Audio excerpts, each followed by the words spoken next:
Ok? Então, iniciando, nós gostaríamos de convidar os expositores Humberto Dantas e Nuno Coimbra, e como mediador, o Fabiano Angélico. Aí estão chegando, podem aplaudir.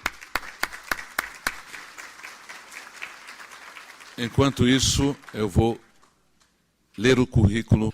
Dr. Nuno Coimbra Mesquita é doutor em Ciência Política pela USP, mestre em Ciência Política e em Relações Internacionais pela Universidade Católica Portuguesa e graduado em Ciências Políticas pela Universidade de Brasília. Fez pós-doutorado no Departamento de Ciência Política da USP sobre mídia, apoio político e cultura política. É pesquisador do Núcleo de Pesquisa de Políticas Públicas da USP, membro do Comitê Executivo da Research Committee for Political Communication da International Political Science Association. Dedica-se aos estudos de teoria empírica da democracia, tendo se especializado nos temas de meios de comunicação, instituições democráticas e cultura política. Sua pesquisa tem se dedicado a compreender o papel da mídia para a qualidade da democracia. Boa tarde. Primeiro eu queria agradecer o convite do Instituto, Não Aceito Corrupção, para estar aqui discutindo com todos vocês um tema não só que é muito importante, mas que cada vez mais está sendo debatido, está sendo discutido pela sua importância. Quando eu fui convidado para falar nesse painel, eu achei muito interessante o título do painel, que é Reforma Política para a Construção da Cultura de Integridade. Porque o título implica que exista uma relação entre as duas coisas, entre uma reforma política e uma cultura política, digamos assim. Apesar do título começar pela reforma política, eu gostaria de aqui com vocês fazer o caminho inverso. Desculpa, com a reforma política, eu gostaria de fazer com vocês o caminho inverso. Começar a falar da cultura política para depois chegar na reforma política. Quer dizer, na construção de uma cultura política para que a gente possa chegar na reforma política. Quando a gente está falando do momento atual, que é um momento de crise, e que são várias as crise política, crise econômica, agora principalmente crise das instituições, tem uma outra dimensão que tem a ver com a crise da representatividade, que já era uma coisa latente, mas que agora, com esses novos elementos dessas outras crises, tem se fortalecido, tem se demonstrado cada vez mais, que é a relação que as pessoas têm com as instituições representativas. Então, para não aborrecer muito os ouvintes hoje, eu vou começar com a notícia negativa, para depois tentar apresentar para vocês alguma notícia positiva, para a gente não sair daqui deprimido.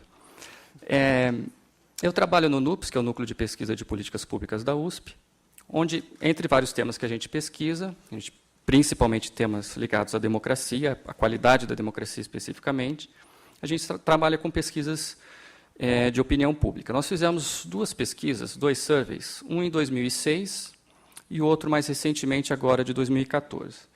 Então, eu vou, como eu já disse, começar pela notícia negativa, que é a opinião dos brasileiros acerca das instituições políticas.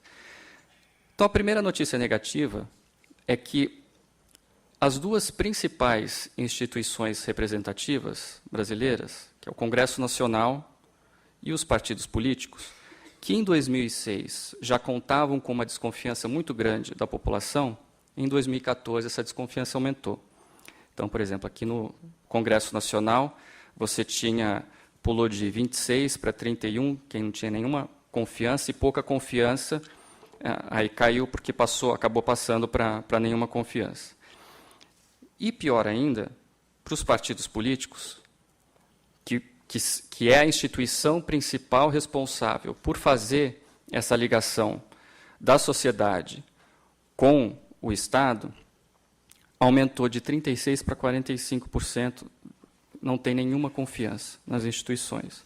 Quer dizer, somado nenhuma e pouca confiança, você tem aí mais de 90% dos brasileiros, 80% dos brasileiros que não têm nenhuma confiança nos partidos políticos.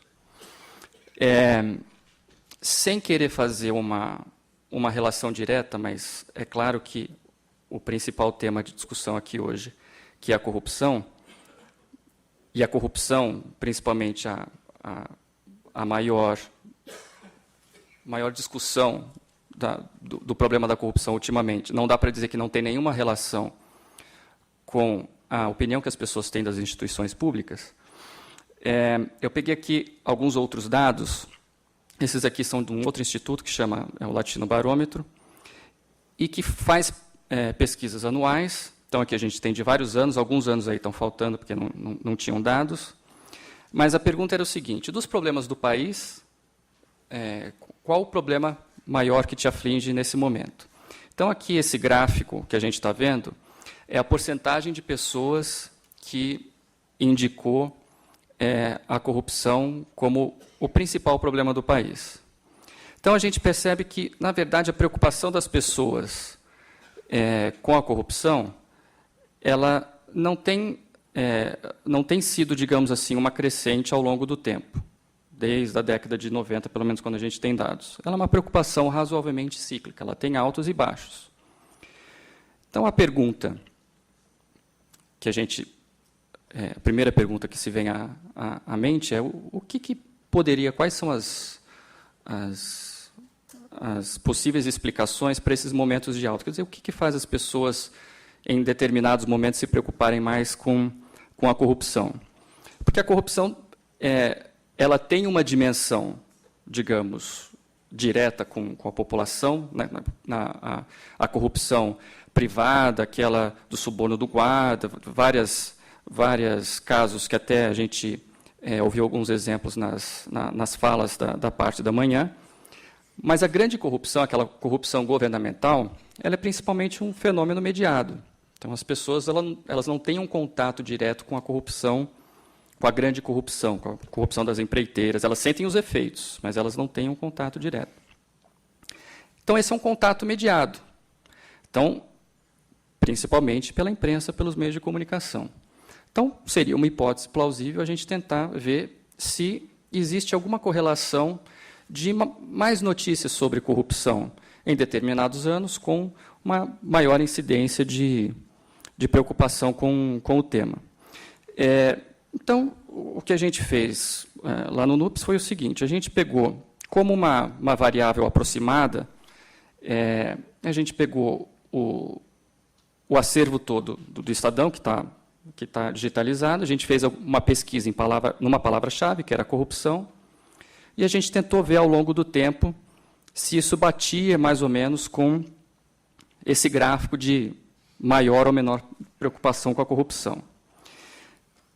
Então, o gráfico, a linha verde aqui, é essa, digamos, variável que está indicando aqui uma maior preocupação, um maior tratamento de um jornal que a gente escolheu como variável que representasse a mídia, que é o Estado de São Paulo, do tratamento de corrupção.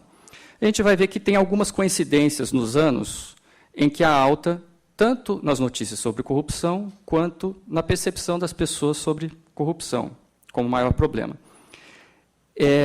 E são 4 casos aqui. Um é o caso que aconteceu em 2001 da Sudã, o outro em 2005 do Mensalão, depois teve em 2011, que foi um ano repleto de demissão de ministros da presidente Dilma, que foi chamado pela imprensa de faxina, e depois, a partir de 2015, aqui, a Lava Jato, que tem uma alta grande nas 2 linhas.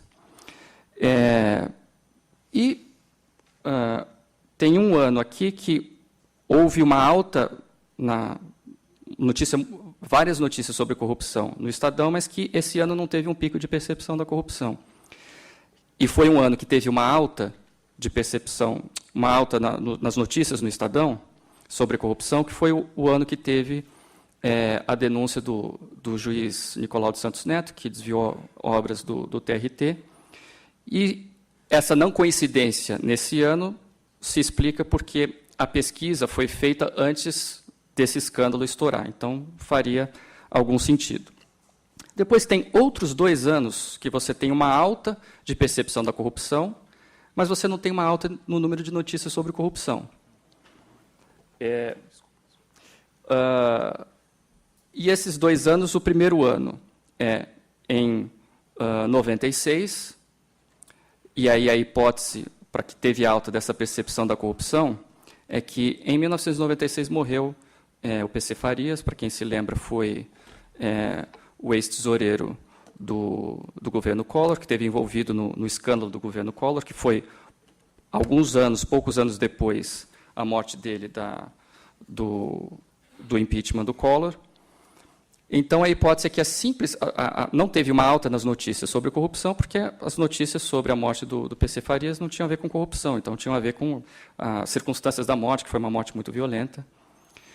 Então, a hipótese é que, nesse ano, você teve uma alta de percepção, porque o simples mencionado um nome que estava muito envolvido com as denúncias de corrupção fez com que as pessoas relembrassem daquele caso e teve uma alta nesse ano.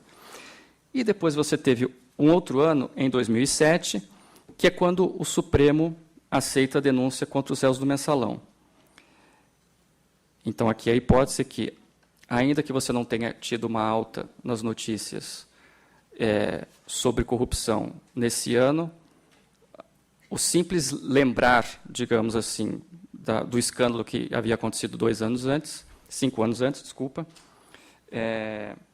2 anos antes, acaba fazendo com que as pessoas tivessem, de novo, essa preocupação. Bom, mas aí vem uma segunda pergunta, que é o que significa as pessoas se preocuparem mais com a corrupção? Será que, conforme as pessoas se preocupam mais com a corrupção, isso as torna mais intolerantes com a corrupção? Será que uma coisa veio acompanhada da outra? Então, a gente percebe que, pelo menos entre os anos de 2006, e aqui eu prometo que eu vou terminar com as notícias negativas, tá? Depois eu tento voltar com as notícias positivas.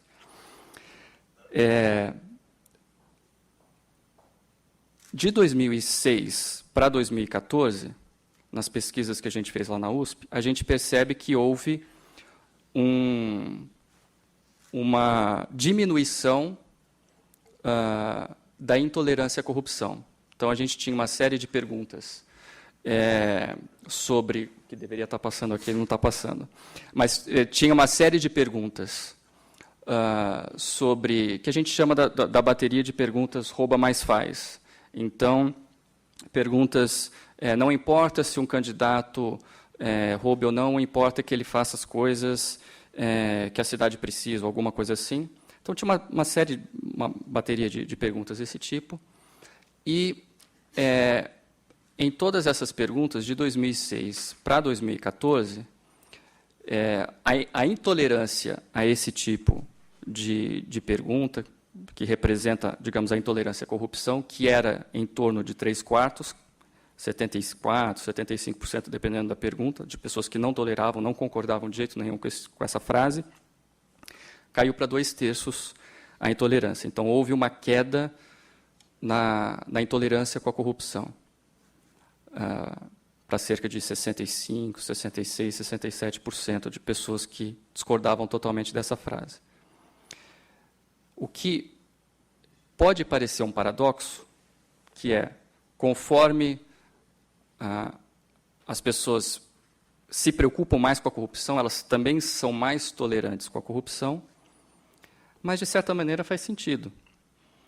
Se as pessoas estão vendo que a corrupção é generalizada, que é um comportamento de todos os políticos, de todos os partidos, por que elas levariam a corrupção em conta na hora de fazer suas opções políticas, na hora de votar? Se são todos corruptos, a corrupção deixa de ser uma dimensão, uma variável significativa na hora da minha escolha. Então, faz sentido que essas duas coisas venham acompanhadas. maior, a gente parece que tem maior preocupação com a corrupção agora, mas pelo menos em 2014, que foi quando a gente fez a pesquisa, e aí agora eu vou começar daqui a pouco com as notícias positivas, para a gente não ficar deprimido. Essas duas coisas vieram acompanhadas, maior preocupação com a corrupção, mas menor intolerância com a corrupção. A questão é que, quando a gente, se a gente for tentar interpretar o gráfico anterior, que é, aparentemente, os picos de preocupação das pessoas com a corrupção está intimamente ligado com grandes escândalos nacionais, quando o tema da corrupção passa a vir mais à tona, significa que essa dimensão, digamos, mediada da corrupção, que as pessoas têm contato com a corrupção através da imprensa e através da mídia, então, aparentemente, existe algum papel aí que a mídia que a imprensa está jogando na questão da preocupação das pessoas com a corrupção. Agora, a notícia positiva é que de 2014 para 2015, ainda que a gente possa dizer que aumentou bastante o número de casos de corrupção noticiados pela mídia, principalmente a partir de 2014, 2015, com as operações Lava Jato, outras operações da Polícia Federal, existe uma mudança no tratamento dessas notícias, em que antes eram casos e mais casos de corrupção, mas existia uma percepção que vinha acompanhada, que era da impunidade, de que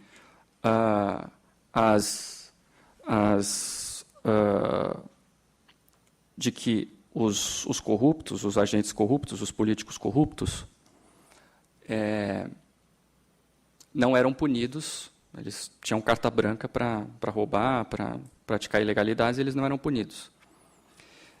Então, ainda que em 2014 a gente tenha esses dados preocupantes, digamos, de uma queda de intolerância à corrupção, a minha aposta positiva é que, de 2014 para cá, isso teve alguma mudança, que é, as notícias sobre corrupção, elas não vêm isoladas, só noticiando os casos de desvio, mas elas vêm acompanhadas também de notícias sobre a punição da corrupção.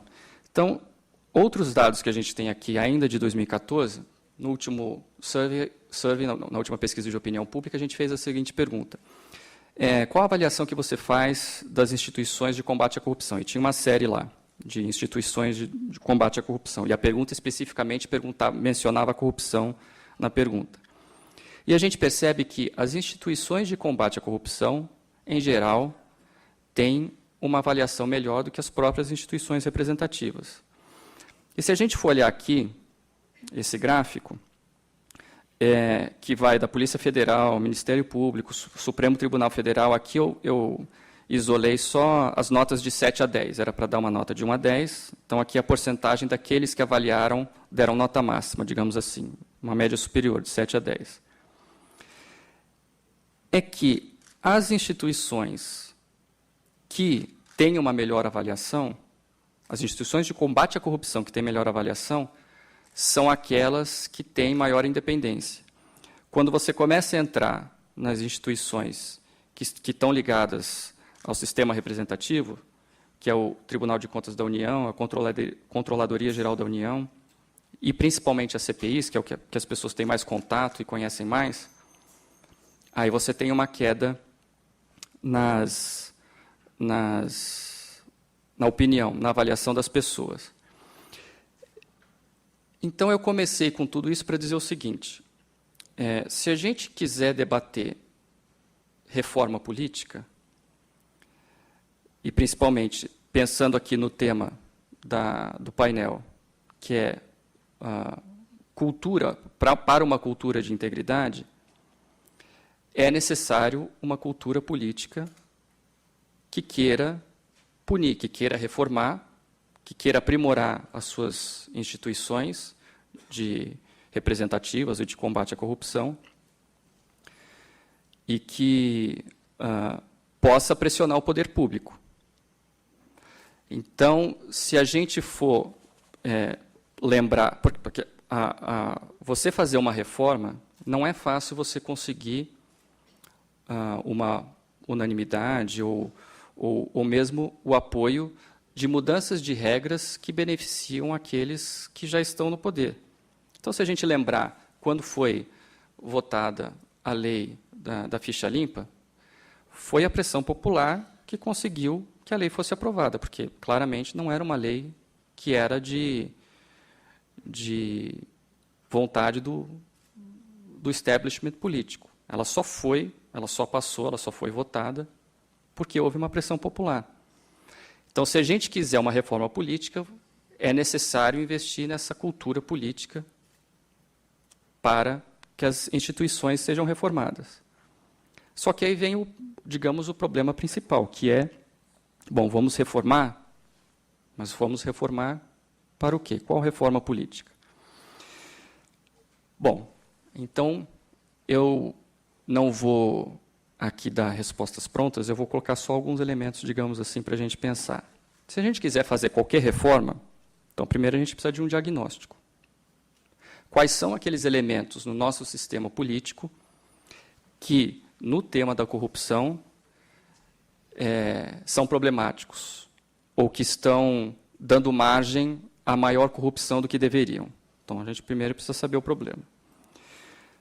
Depois de saber o problema, a gente precisa saber o que a gente quer. Não basta a gente dizer que a gente quer menos corrupção.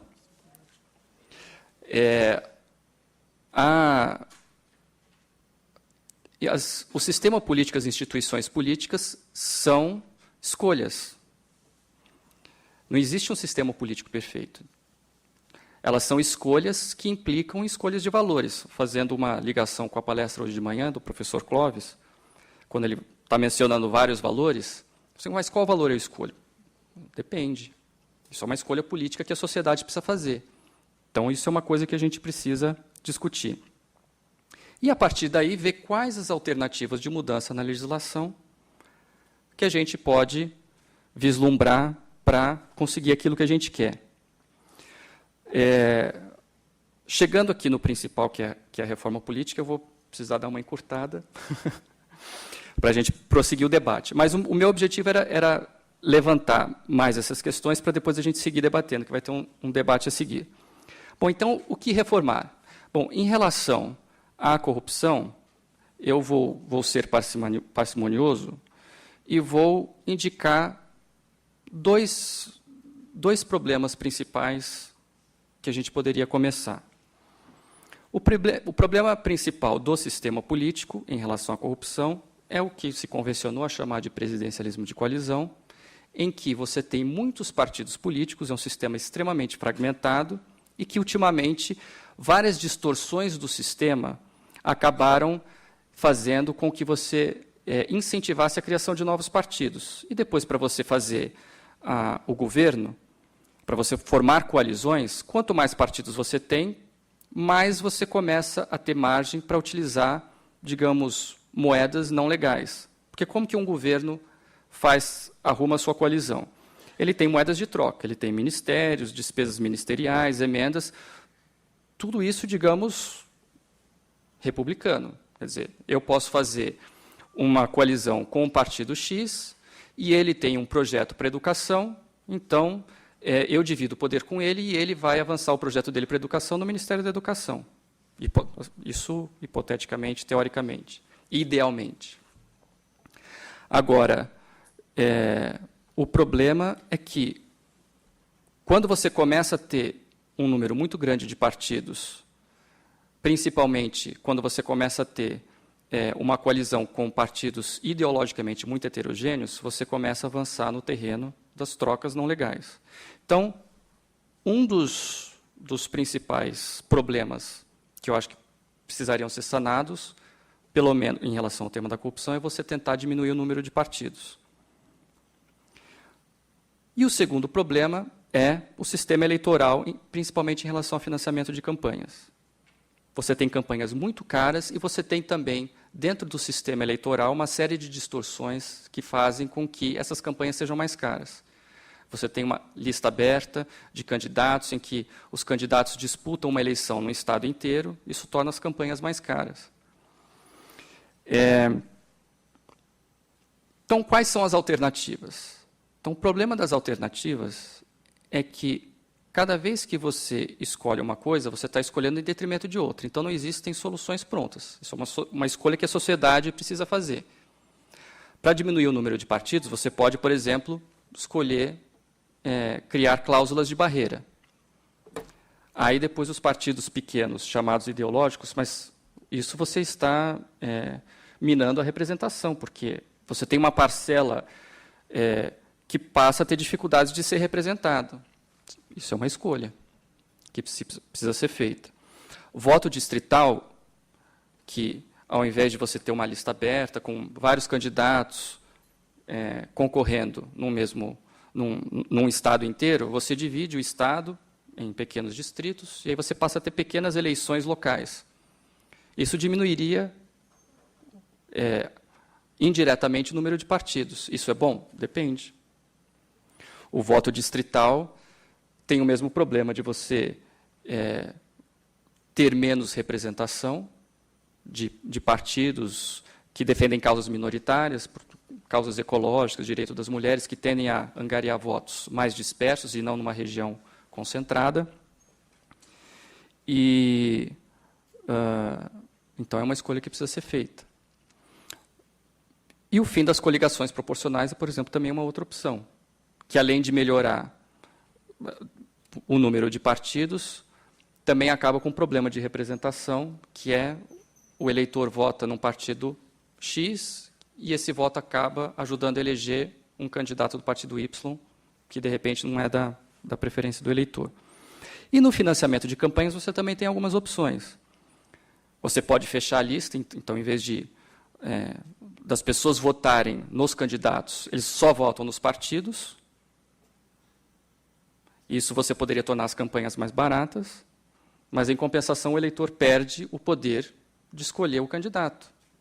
Aí, quem define a ordem de quem vai ser eleito, dependendo do número de votos, vai ser o partido. E também outras coisas, como, por exemplo, limites do marketing político. As campanhas vão ficar mais chatas. Você proíbe cenas externas, você deixa só espaço para debates públicos, só o candidato pode falar. Você pode instituir uma série de regras que você pode baratear as campanhas, mas, de repente, as campanhas vão ficar mais chatas. Então, esses, digamos, são alguns pontos que eu gostaria de levantar para a gente dar o início ao debate, mas, digamos que o resumo da mensagem que eu queria passar para termos qualquer tipo de reformas, precisamos de uma cultura política para as reformas, precisamos saber qual o problema, o que a gente quer e, principalmente, a gente precisa fazer escolhas, o que significa, muitas vezes, abrir mão de algumas outras coisas. Obrigado.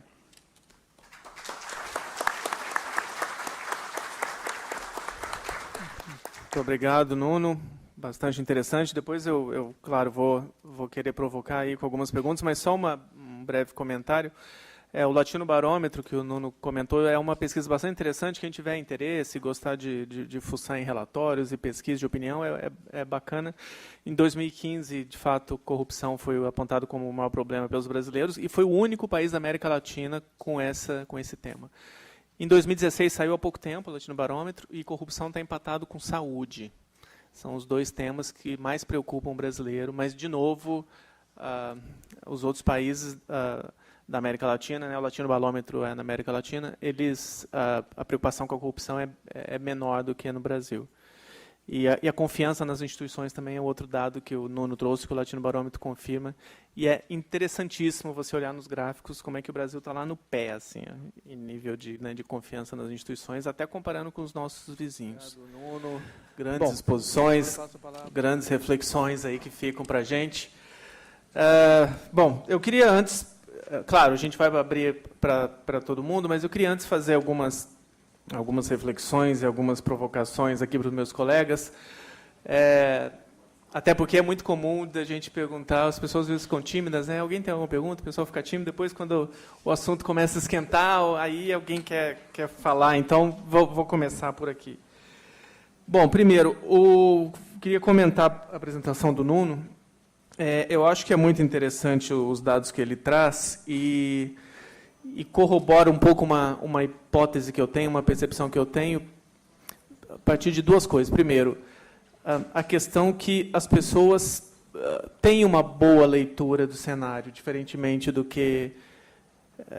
eu acho que é muito interessante, sempre se discute política, e reforma política, inclusive, é muito comum, quase um senso comum, dizer, por exemplo, que o brasileiro não sabe votar.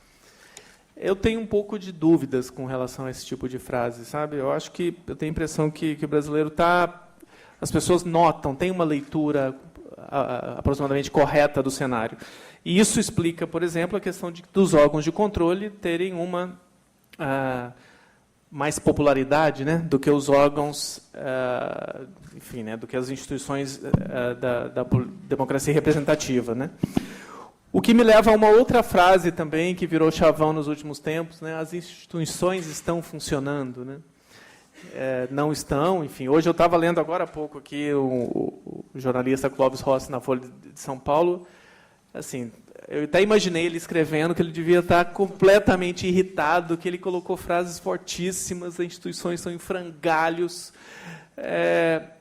Agora, vindo de onde eu veio também, trabalhando nessas questões de transparência, integridade e corrupção, eu ouso dizer que as instituições de controle estão funcionando. Estão funcionando a tal ponto que emparedou o sistema político representativo, que está girando aí feito biruta agora, né? E aí a gente pode incluir o STF como um órgão político também, né? Até na linha do que o Humberto acabou de colocar. Acho que essa semana a gente teve essa demonstração, né? Bom, eu queria perguntar, então, aos dois, para começar, os problemas que foram colocados aqui são muito complexos, multifacetados. Achei interessante a categorização que o Humberto trouxe sobre os desafios no sistema de justiça, os desafios administrativos, os desafios educacionais. Queria começar com uma pergunta genérica aqui para os meus colegas de mesa. Por onde começar? Pensando sempre no propósito da mesa, que é promover uma cultura de integridade. Acho que a gente está na semana, né, do Dia Internacional de Combate à Corrupção. Acho que queria orientar a pergunta um pouco assim.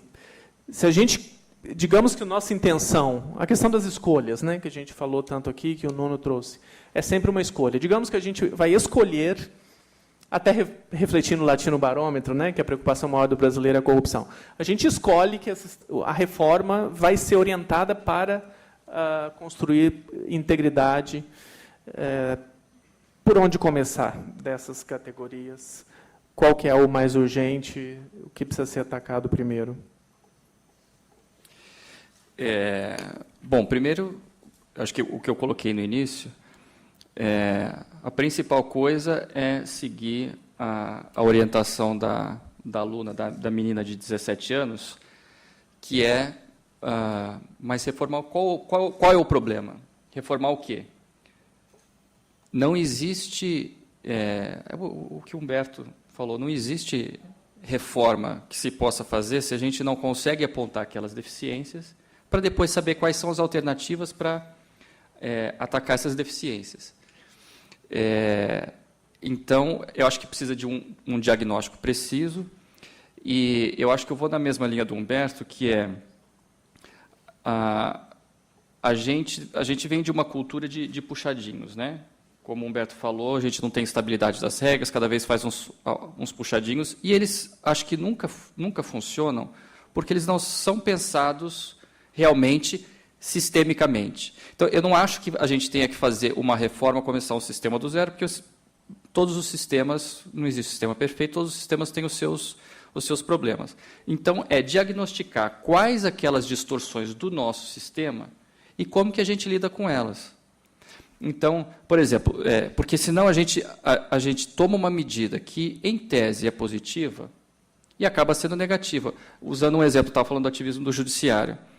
Quando o Supremo decide que empresas não podem doar, isso, por princípio, é bom, faz sentido. Empresas não são cidadãs. Por que elas têm direito a influenciar numa eleição doando? Não é nem a questão de corrupção ou não corrupção. O dinheiro que entra na política é uma maneira de influenciar. Se a empresa ela não é cidadã, ela não tem direito ao voto, por que ela tem direito de influenciar de outra maneira? O problema é que uma decisão, principalmente quando é feita através do judiciário, não foi feita através de legislação, não que o parlamento também não faça isso, e não é pensado de forma sistêmica, você proíbe as empresas de doar com o sistema que tem agora, caríssimo, e é uma porta para CPF laranja, para aumentar o caixa 2. Por quê? Não é que a medida é ruim em si, é que não é pensado de forma sistêmica. Então, eu diria que, para começar, a gente precisava discutir medidas para acabar com duas distorções, que é, o nosso sistema acabou alimentando um sistema partidário mais fragmentado, também por conta de decisões judiciais.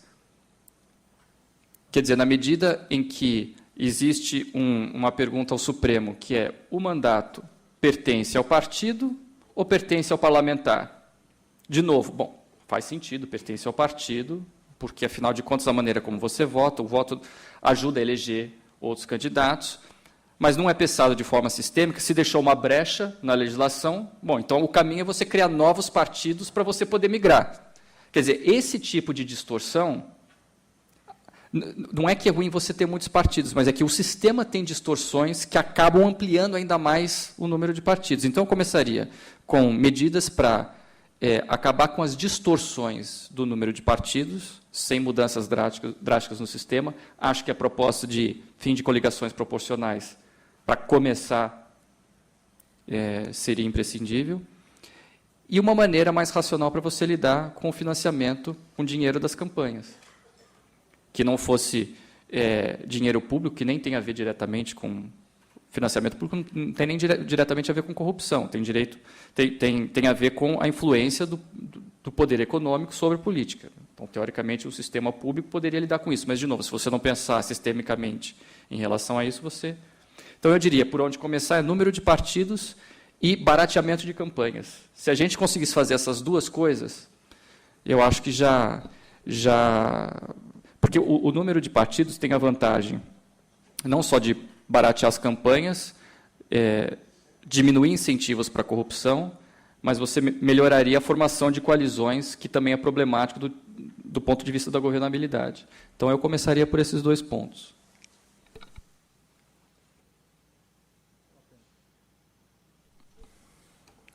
Chama atenção para duas coisas interessantes nesse sentido. Quer dizer, se a gente tem que escolher como promover essas escolhas. Acho que a gente precisa compreender as verdadeiras intenções das coisas. A gente precisa ler as coisas com as suas verdadeiras intenções, e a partir do instante em que escolhermos pelos valores contidos nesses desejos, nessas intenções, construirmos ambientes para que essas intenções efetivamente se façam valer. Vou pegar dois exemplos: vereadores, né, e a questão dos partidos políticos. Bom, pegar primeiro dos vereadores. Em 2004, em pleno ano eleitoral, respondendo a uma consulta, né, de um partido para uma organização, a resposta da Justiça Eleitoral foi: puxa vida, precisamos limitar o número de vereadores por cidade, tirando das cidades o poder de autodefinição. Existiam campos bem abertos pela Constituição, sei lá, de X a Y, até X habitantes, de 9 a 21 vereadores. Que me importa se a minha cidade é menor que a sua e a minha cidade acha que ter 21 é melhor que ter 9? Devem existir arranjos locais que levam a isso. Se os arranjos são ruins, a sociedade precisa acordar para isso. Mas esse ímpeto de ficar corrigindo e achando que, lá do além, você sempre com seus valores, com as suas réguas, vai conseguir medir a realidade local. Isso é muito ruim, isso tira autonomia, isso tira a possibilidade das pessoas pensarem. Mas vai lá que seja. Então a justiça chamou lá um profissional e ele criou uma tabelinha. De até X9, de tantã 11, tanani, tantã 13, e veio. Pá, pá, pá, pá, pá. Poxa, que genial! Que coisa legal! E a sociedade deu salto desse tamanho de alegria.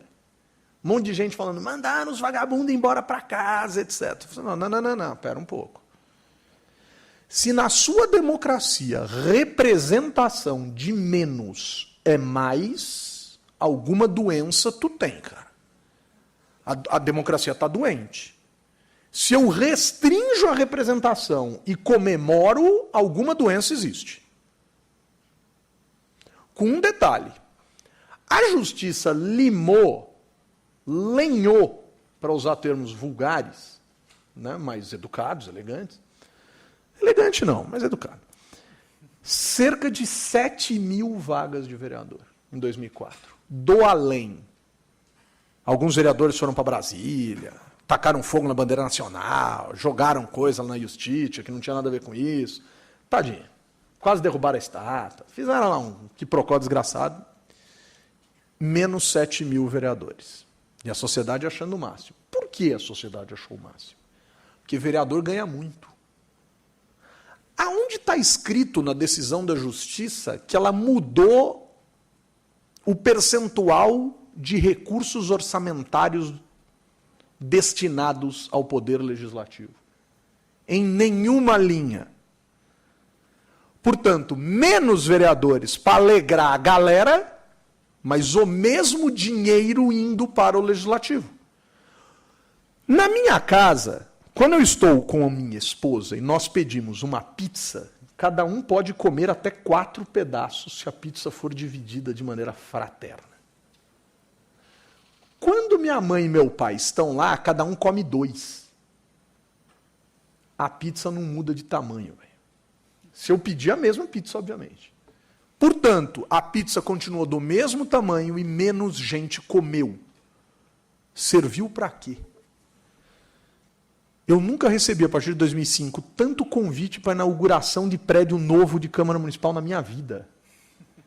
Eu nunca vi tanto vereador comemorando. Quando passou, né, porque foi mais difícil passar, que tinha agora um gabinete digno. O que é um gabinete digno? Carro, motorista, assessor.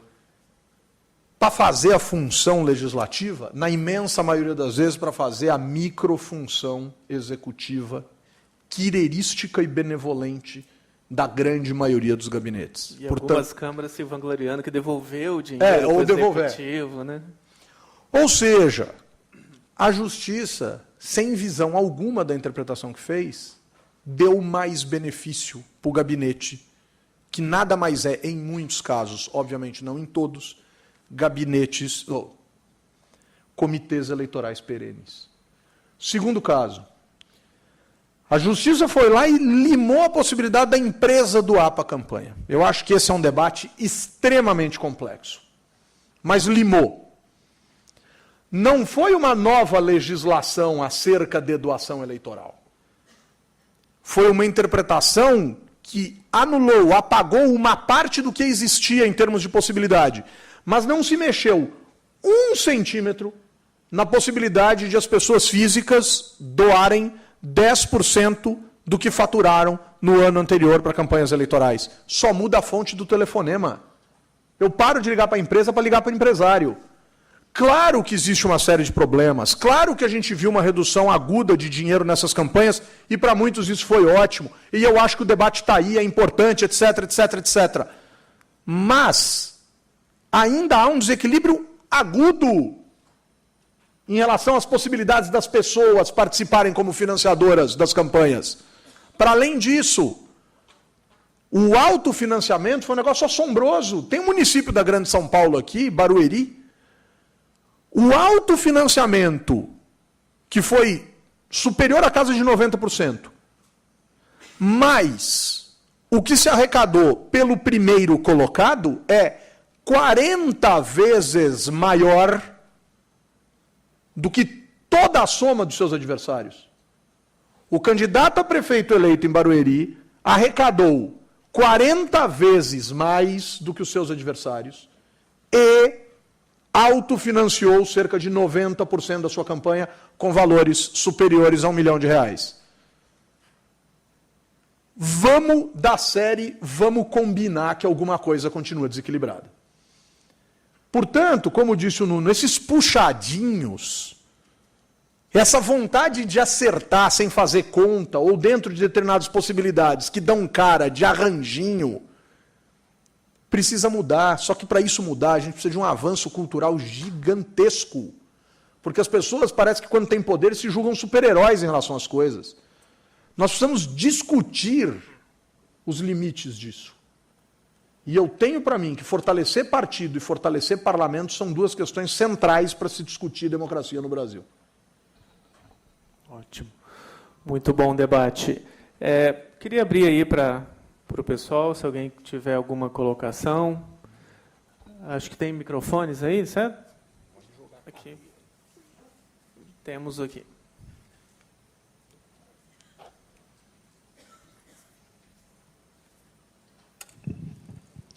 Olá.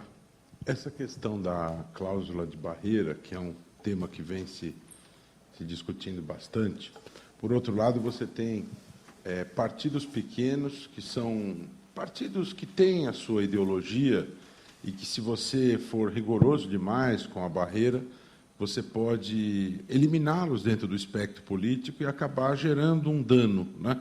Na visão de vocês, como fazer esta depuração, eliminando os partidos empresa e, ao mesmo tempo, protegendo pequenos partidos que realmente sejam partidos de verdade? Por exemplo, Partido Verde. Ele tem bandeira, ele existe em vários países, né?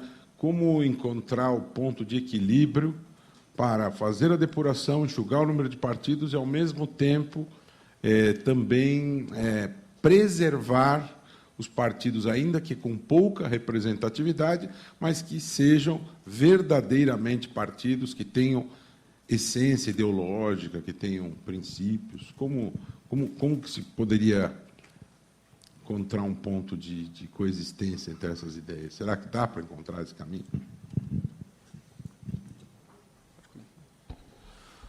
Bom, primeiro, Roberto, eu acho que tem a questão das escolhas, né? Quer dizer, nada é perfeito, né? Talvez a gente perca esse tipo de... Poderia, em tese, perder esse tipo de partido.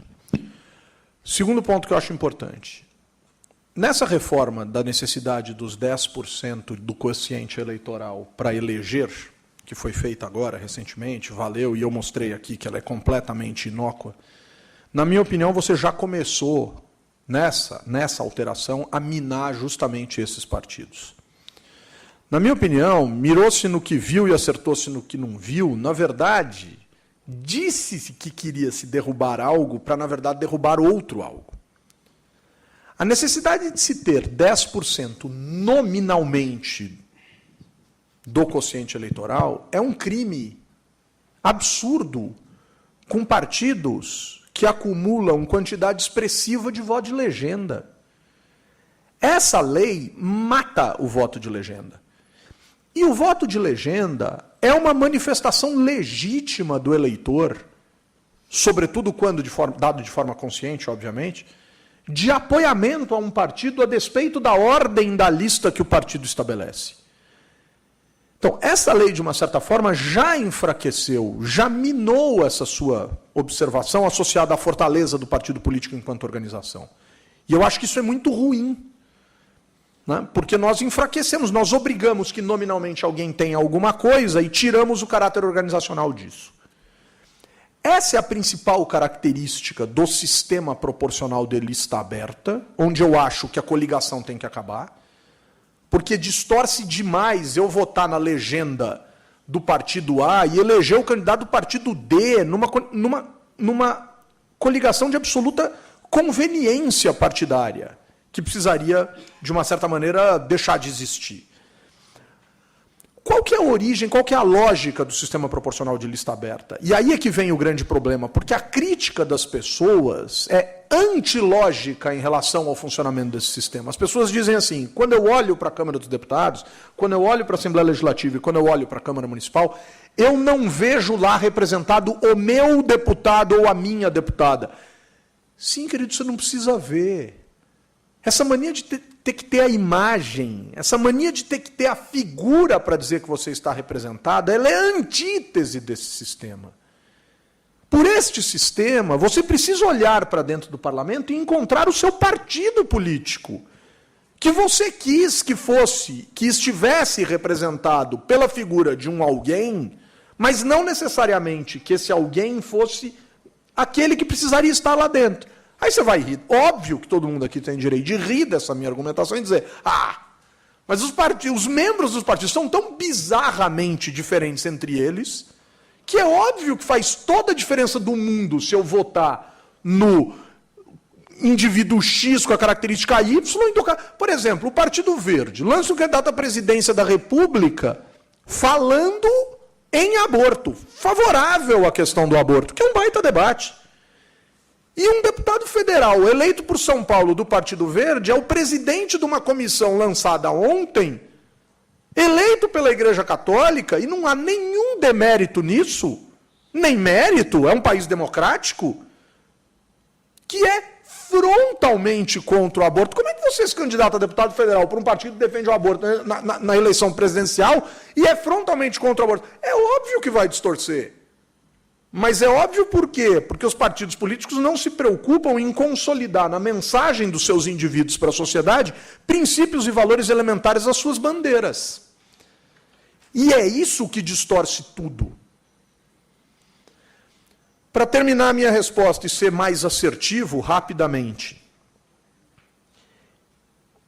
De novo, eu acho que o Brasil poderia ter tranquilamente 1.500, 2.000 partidos políticos. Os Estados Unidos têm mais de 300. O que me preocupa no Brasil é a distribuição de recursos públicos para os partidos políticos. De tal sorte que, para ser um partido político sustentado por recursos públicos, em parte sustentado por recursos públicos, o partido político vai ter que passar a arrebentação. E quem surfa, não é o meu caso, mas quem surfa sabe que em determinados oceanos, em determinados mares, praias, é difícil passar a arrebentação. E aí a gente vai ter que descobrir, a arrebentação vai ser intensa, tensa, menos, mais, etc, etc, etc. Mas eu acho que nós temos que financiar o que representa e cobrar que o que representa tenha um discurso minimamente condizente. E aí é que está. Isso é um princípio. A partir desse princípio, a gente constrói o sistema. É isso que eu acho que o debate sobre a reforma política no Brasil tem dificuldade de encontrar, o princípio. E esse é um baita desafio. Fundo partidário tem tempo de TV. E, com detalhe, e representação. Porque o projeto que está tramitando no Congresso Nacional tem uma verdadeira excrescência nas suas linhas. Que é uma das coisas mais assombrosas que eu já vi na minha vida. É assim, o partido fica sem fundo, o partido fica sem tempo de televisão, mas o deputado eleito pelo partido toma posse e recebe um voucher, um convite VIP de infidelidade. Ele poderá, de acordo com o que está tramitando no Congresso Nacional, mudar de partido se o partido pelo qual ele foi eleito não atingiu a cláusula de barreira. Essa que é a coisa mais fantástica aqui. Você tem um país que tem 35 partidos e boa parte dos políticos tem baixa aderência ao partido ao qual pertence. Ele é eleito pelo 35º e como o 35º não atingiu a cláusula de barreira, ele recebe um convite que diz assim para ele: queridão, você está livre para escolher os 34 partidos à sua disposição. Será que esse cara vai sentar com os presidentes dos partidos, seja do seu estado, sejam os presidentes nacionais, para negociar a ida à luz da cultura política brasileira? Apoiado por quem? Pela lei. Não dá para ser sério, né? Não dá para ser sério. Se você disputou a eleição pelo partido que não conquistou, você volta para casa. Em cobrança de pênaltis, o goleiro tem que escolher um canto. Parece que a gente está sempre querendo escolher os dois. Não vai escolher, não vai conseguir. Eu concordo, eu queria só fazer uma complementação, que talvez o problema seja que a gente esteja pensando os partidos políticos pela ótica errada. A gente está pensando os partidos políticos a partir do Estado que tem que garantir siglas, não partidos políticos. Mas, na verdade, os partidos políticos, por essência, são instituições de representação. Se você não representa ninguém, por que o Estado tem que garantir a sua existência? Quer dizer, os partidos políticos, isso vale para todos, inclusive para os grandes, precisam começar a procurar a sociedade. O problema todo que o Humberto citou, de você ter um partido político em que você tem campanhas com determinada agenda, com determinada pauta, e candidatos com propostas, com pensamentos totalmente contrários, são fruto disso. Porque uma pessoa que seja interessada em política, seja verdadeiramente interessada em participar de um partido político, tenha vontade de se eleger vereador ou deputado estadual, seja lá o que for, ele vai ter dificuldade de encontrar um partido político que ele consiga se identificar, porque qualquer um deles pode representar quase qualquer coisa. Então, eu acho que a reforma não é só, digamos, de como o Estado vê o partido, mas de como o partido vai buscar a sociedade. E vai ser construído a partir da sociedade, porque partido serve para representar. O Estado não pode pensar artificialmente de como que eu vou manter 5 siglas, 10 siglas, seja lá qual o número de siglas. Você precisa partir da representação para ver como que essa representação pode ser institucionalizada, pode ser canalizada. Muito bem, muito bom. Nós temos ainda... Fabiano, só um segundo. Essa é uma questão fantástica. Assim. Essa questão que o Nuno colocou. Assim. Os partidos políticos precisam entender que a relação deles com a sociedade, que já é muito desgastada, por conta das pesquisas de opinião pública, mostra isso claramente, e a sua mostra isso de forma absoluta, mas os partidos políticos precisam entender esse desafio extraordinário de diálogo com a sociedade. E essa é uma coisa muito difícil. Em meio aos manifestos de 2013, pela agenda do Tribunal Eleitoral, foram ao ar propagandas de 2 partidos políticos, porque estava agendado, tinha que ir. PTB e PV. As peças publicitárias desses 2 partidos, à época das manifestações, que foram ao ar em junho e julho de 2013, com todo o respeito, dá vergonha alheia. O Partido Verde coloca um monte de político falando e termina dizendo: nós ouvimos as vozes das ruas, filie-se ao partido. Não, cara, tudo que as vozes das ruas disseram é que não iriam se filiar aos partidos. Não adianta se insistir, não é aquele negócio de você ficar dizendo sempre a mesma coisa. A mesma coisa falhou. E o PTB fez uma manifestação fake de jovens num meio quarteirão, que eu sei até onde é, aqui no centro de São Paulo, com um monte de gente rindo de vergonha, se manifestando fakemente, né, usando aqui um português adaptado, e, numa outra peça, mostrou um monte de políticos sem a coragem de escrever o nome dos caras embaixo. Definitivamente não é assim que um partido político precisa se comunicar com a sociedade. Só que a distância é tão assombrosa em relação ao que a sociedade pensa e diz, que os partidos acabam representando coisas muito estranhas à realidade. O partido precisa tomar um pouco de banho de sociedade. Está difícil. Maravilha. Salvo engano, acho que na Costa Rica tem uma legislação que tem um incentivo para o cidadão doar para partidos, né? Que aí ele faz uma doação, sei lá, de a cada R$1 ele tem um desconto no imposto de renda, enfim, né? Talvez alguns mecanismos assim, né? É interessante que é uma maneira de dinheiro público, mas que exige que o candidato vá buscar o eleitor. Exatamente. E Costa Rica e Uruguai são os 2 únicos países que, pela medição do Economist Intelligence Unit, é democracia plena na América Latina, né?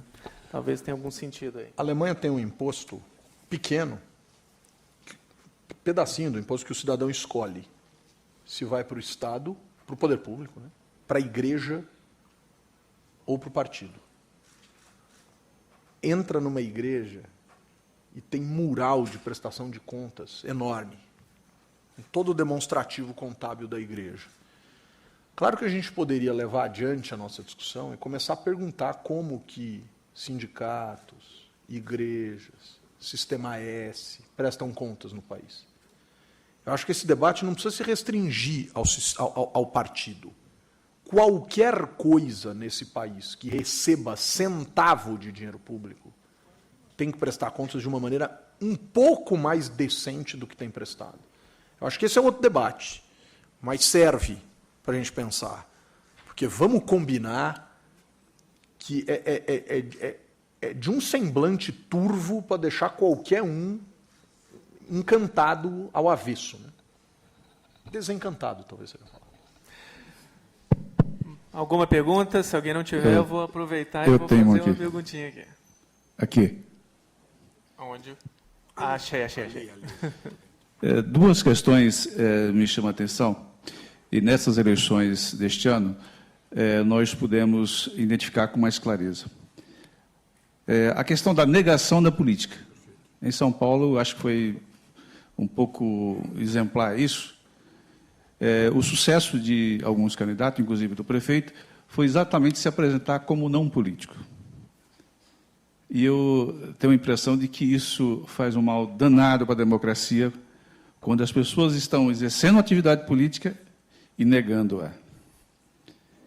E eu queria ouvir de vocês também, por que a nossa sociedade, a gente tem tanta resistência quanto à questão das listas fechadas? Porque a gente percebe também que nas regiões metropolitanas, todos os partidos vão à caça de celebridades, personalidades, para, nas eleições, fazer com que essas pessoas capitalizem votos e, com isso, elas consigam ampliar suas bancadas. Eu sou signatário e simpático da ideia de que, se nós pudéssemos aprofundar uma discussão acerca da questão das listas fechadas, para a gente tentar conter esse personalismo, né? Porque quando você falou há pouco que as pessoas ficam procurando no parlamento alguma figura com que ela se identifica, eu acho que seria muito mais salutar se as pessoas, no seu dia a dia, pela forma de pensar, pelo segmento que ela representa, porque ela atua, ela pudesse identificar num partido aquilo que efetivamente fosse da sua simpatia. E aí nós poderíamos ir até além, que a questão do financiamento das campanhas se tornaria menos complicada do que isso, porque a questão de ser público ou privado também é relativo. As pessoas não têm a liberdade de contribuir para um partido de forma transparente, cristalina, e que esse partido fosse obrigado a publicar isso de forma pormenorizada de todos os recursos que ele recebe.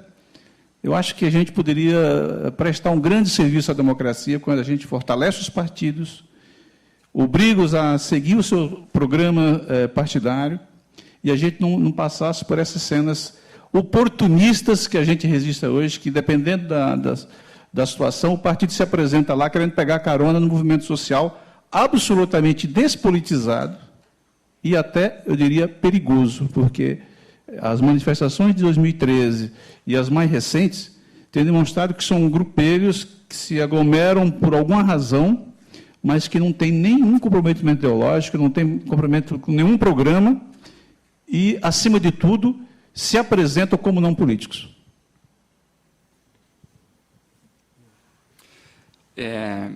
A questão da lista fechada, eu acho que é voltar um pouco do que a gente conversou no início, que são escolhas. Realmente, se você fecha a lista, você tem essas vantagens. Você, de alguma maneira, fortalece os partidos, porque os partidos precisam se apresentar como partido e não como indivíduos. Você tem alguma possibilidade de baratear financiamento e mais uma série de vantagens. Agora, são escolhas. Se você fecha a lista, por outro lado, quem define a ordem da lista? Hoje seria, digamos, a cúpula dos partidos. Aí as pessoas iam reclamar, mas espera aí, antes eu tinha o poder de dizer quem que estava na lista, alguma maneira de influenciar a ordem dessa lista, e agora quem vai definir isso é a cúpula partidária, que vai colocar sempre aqueles nomes que vão ser eleitos na ordem, que de repente eu não concordo. Um outro problema é que o nosso sistema de lista aberto, ele tem também a vantagem de você responsabilizar, de ser mais fácil você responsabilizar o deputado. Então, quando a gente está falando de pressão da opinião pública, é muito mais fácil o deputado ceder, digamos, a determinadas coisas da opinião pública, por medo de sofrer uma perda de votos, na lista aberta. Quando a lista é fechada, isso fica um pouco mais difícil, digamos, da prestação de contas, que a gente chama de accountability. Então, nada disso é um impedimento para você discutir uma lista fechada. É só que, quando a gente vai discutir, a gente precisa ver que toda medida que a gente toma, ela resolve alguns problemas, mas, às vezes, ela cria outros. Como a gente não consegue tudo, a gente precisa escolher. Então, também, por exemplo, existe a possibilidade de você fechar a lista, mas abrir a possibilidade para, de repente, o eleitor também colocar a preferência, mas aí você complica o sistema. A lista flex, mas aí você complica o sistema, fica mais difícil das pessoas entenderem. Quer dizer, isso precisa ser discutido, essas coisas precisam ser ponderadas e ver o que a sociedade prefere diante do que vai ganhar e do que vai perder. Eu concordo contigo, Nuno. Eu quero lembrar uma passagem, em nota taquigráfica, isso está registrado, tá? Da discussão sobre a lista flex, que é exatamente essa, né? O partido oferece uma lista fechada, mas o eleitor tem a possibilidade de destacar um nome, e se esse nome for muito destacado, esse nome sobe na lista. A discussão sobre a lista flex na Câmara dos Deputados. Parlamentar lá, tantas horas, deu a ideia, começou-se a discutir a lista flex, e veio um outro parlamentar e disse assim, não, lista flex de jeito nenhum. Por quê? Porque foi assim que a Titiolina foi eleita na Itália. Quer dizer, então você pega o sistema, a ideia, a concepção, né, o princípio e joga no lixo, porque em algum instante da história, com base no seu moralismo exacerbado, em algum lugar do mundo, uma atriz de filme pornográfico foi eleita. Qual o problema? Primeiro. 2. Um exemplo dizima tudo. Meu Deus do céu, né? Isso está em nota taquigráfica, está escrito lá. Titiolina, bababá. Aí passa a palavra para o deputado e fala assim, ah, não, se é assim, isso é um absurdo. Pá, pelo amor de Deus. Bom, essa era um complemento aí. Gosto sou um simpatizante da lista fechada, mas consigo enxergar na cultura política brasileira parte do que eu imagino que poderia acontecer em matéria de lista fechada. Para além dessas questões, né, de haver um caciquismo, de como definir esses nomes... Compra de lugar na lista. É aí que eu queria chegar. Quer dizer, compra de lugar na lista. Olha só. Uma vez um aluno chegou para mim e falou assim, professor, eu acho que agora a lista fechada vai. O que você acha que eu faço na minha cidade? Eu falei, faz para quê, velho? Faz para quê? Não, professor, eu preciso tirar alguma vantagem disso. Eu falei, não, você está de brincadeira comigo. A média de partidos políticos por cidade no Brasil, alguns anos atrás, era de 15. Portanto, em média, tem 20 partidos para você fundar nas cidades. Em média. Claro que em São Paulo tem os 35. Eleitorado desse tamanho, todo partido tem interesse. Aí o cara falou, pô, professor, então eu vou colocar uns 4 ou 5 partidos em nome de parente para vender lugar na lista. Eu falei, rapaz, como é que você tem a cara de pau de me transformar em sabedor de uma imbecilidade dessa? Mas o fato é que as pessoas fazem essa conta. Esse é o problema. A gente tem muita gente que faz conta esquisita. Mas, de novo, voltando naquela minha colocação lá de trás, a pureza da coisa, o princípio da coisa é interessante. Só que, lista fechada, na minha opinião, precisa resolver estrutura de parlamento. Lista fechada representa, na minha opinião, que político não tem mais gabinete. E que partido tem escritório de representação. Eu visitei o parlamento da Saxônia em 2010, e lá o partido tem escritório. E o deputado que nos recepcionou falou assim, a gente quer ver o seu gabinete. Ele não entendia a pergunta. Como assim, meu gabinete? Levou, abriu a porta. Quando abriu a porta, uma porta dupla, assim, daquelas que correm. Abriu, tinha uma galera trabalhando. Aí os brasileiros lá, tá vendo? Tá vendo? Falam que eu tenho 6 assessores, eram políticos. Olha a quantidade de assessor que esse desgraçado tem, falando em português, o cara era alemão, talvez não tivesse entendido. Olha a quantidade, não sei o que. Cara. Aí o tradutor olhou para trás e falou assim, calma, deputado. Era um prefeito, na verdade. Calma, prefeito. Calma. Fulano, explica o que é isso aqui. Isso aqui é o escritório do partido. Os funcionários aqui são funcionários do partido. Não são funcionários do deputado. Quando muda a liderança do partido, ele não manda todo mundo embora e contrata novo. É gente do partido. Então, onde o senhor senta? E tinha um monte daquelas baiazinhas de trabalho assim. Ué, em qualquer lugar desse, eu plugo o meu computador, faço login, trabalho. E vou embora para minha casa, para o meu escritório de representação na base, etc, etc, etc. Olha que coisa maluca. A história é essa.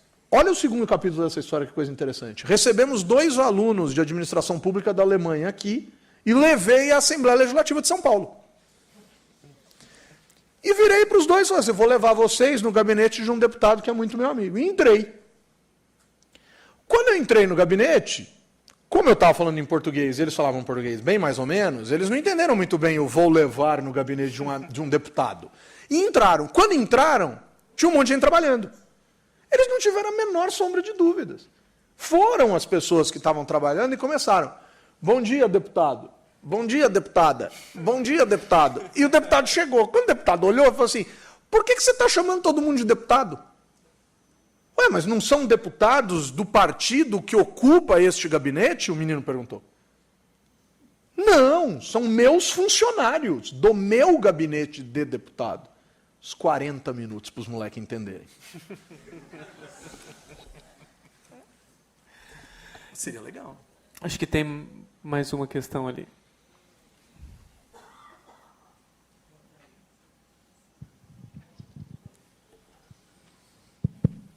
Boa tarde. Eu gostaria de saber se tem algum estudo que relaciona a reeleição com a corrupção. Não sei se os estudiosos aí da mesa têm alguma coisa. E se vocês são a favor ou contra a reeleição? Olha, eu não conheço nenhum estudo, mas o principal argumento contrário à reeleição em relação a isso, que é principalmente o uso da máquina pública e tal, para mim é um argumento frágil, porque na tradição política brasileira você sempre utilizou a máquina pública para eleger o sucessor.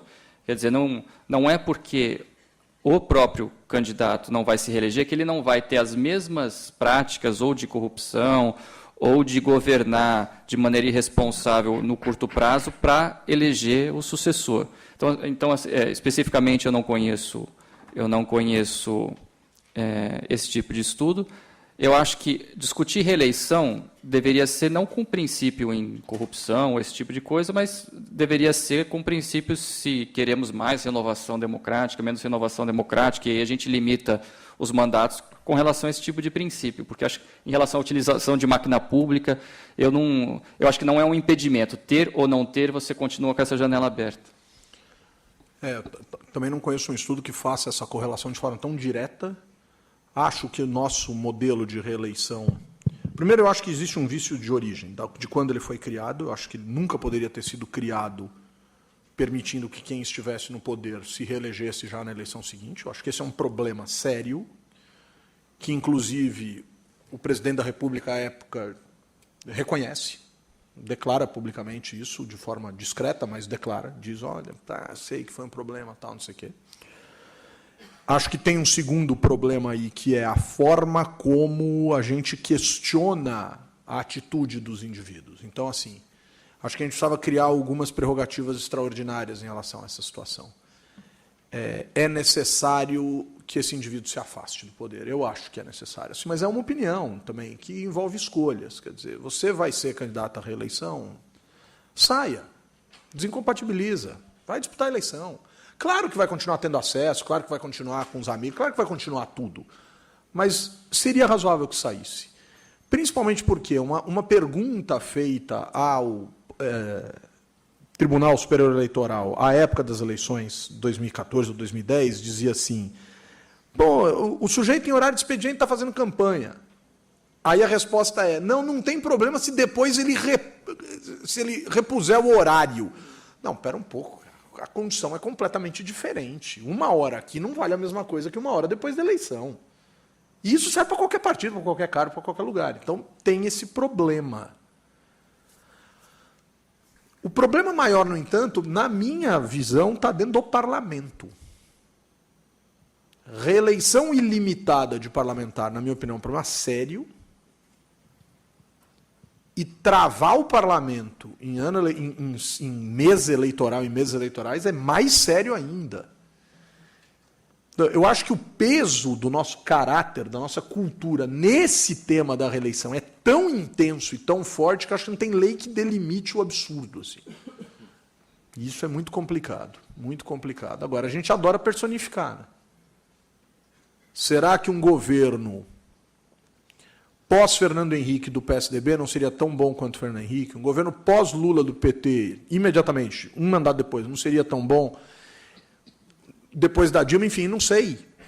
Mas a gente precisaria olhar mais para o partido. Uma última questão importante. Quem fala muito isso é um cientista político lá do INSPER, o Carlos Mello. Ele diz o seguinte: o fato de o político poder voltar depois, seja de 2, seja de 1 pelo limite da lei, mas o fato do político poder voltar depois é um estímulo ao lançamento, por vezes, de indivíduos fracos, quando esta liderança é muito personificada. Aonde está o ponto de provocação dele em termos específicos? Será que o Lula teria indicado a Dilma se ele não pudesse mais voltar a ser presidente do Brasil? Nesse caso específico, ele está falando desse caso. Mas vocês podem pensar outros tantos casos. Será que um político muito personificado lançaria indivíduos frágeis politicamente? Isso acontece muito em prefeitura. Isso acontece muito em governos de Estado. A despeito do partido político, portanto, não estou fazendo nenhuma crítica aqui ao Partido dos Trabalhadores ou ao PSDB ou a qualquer outro partido, mas porque isso é o que, de uma certa maneira, forma quadro dentro do partido. No que diz respeito ao fato de que a gente começaria a desoxigenar um pouco essa personificação tão absurda e absoluta da nossa cultura e começaria a criar uma ideia de que os partidos precisam efetivamente se redescobrir dentro deles mesmos, nas suas estruturas, a ponto de começar a imprimir formas próprias organizacionais de governar e menos próprias pessoais de governar. Eu acho que esse é um desafio interessante. Bom, acho que o nosso tempo está estourado, mas eu queria fazer... Rapidinho, desculpa, Oi. doutor. Alô? Ali. Aqui, desculpa. É uma pergunta bem rápida. Sim. Boa tarde, agradeço a oportunidade. A minha pergunta seria o seguinte, até engajando, pegando esse gancho, seria... justamente os vereadores nesse lado cultural e de integridade, por que muitos se elegem e simplesmente, às vezes, somem do Estado, até do país? Por que ele não faz o trabalho dele ajudando as prefeituras, subprefeituras? Qual que é a visão dos senhores que são eméritos, são qualificados na política? Isso está na reforma? Como que está esse segmento para ajudar nesse lado político de construção cultural de integridade do vereador junto ao prefeito em si?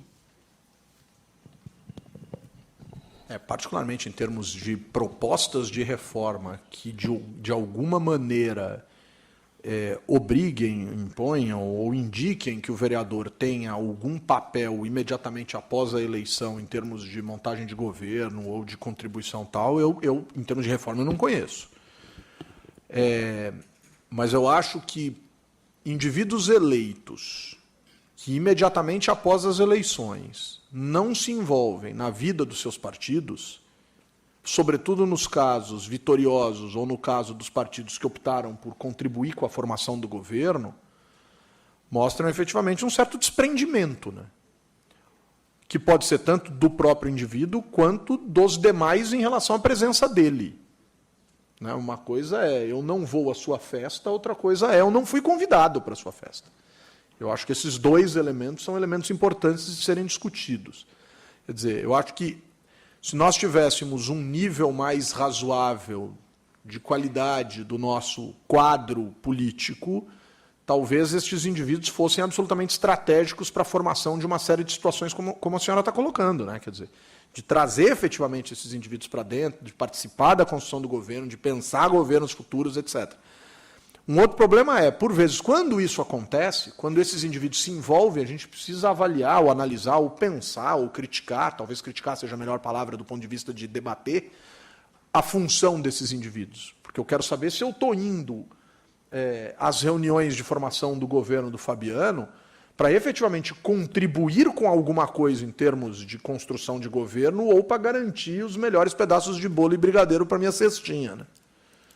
Então, olha, na verdade eu vim aqui, mas eu quero lembrar que a gente tinha combinado que a secretaria tal é minha, que a minha empresa que me ajudou ali tem que ter o contrato de manutenção de computador das escolas, e começa aquele negócio sem fim, né? Então, eu acho que essa colocação da senhora é de uma sofisticação em termos de expectativa política com a qual a gente ainda está longe de dialogar em termos efetivos, mas acho que é muito interessante e importante que a gente evolua para isso.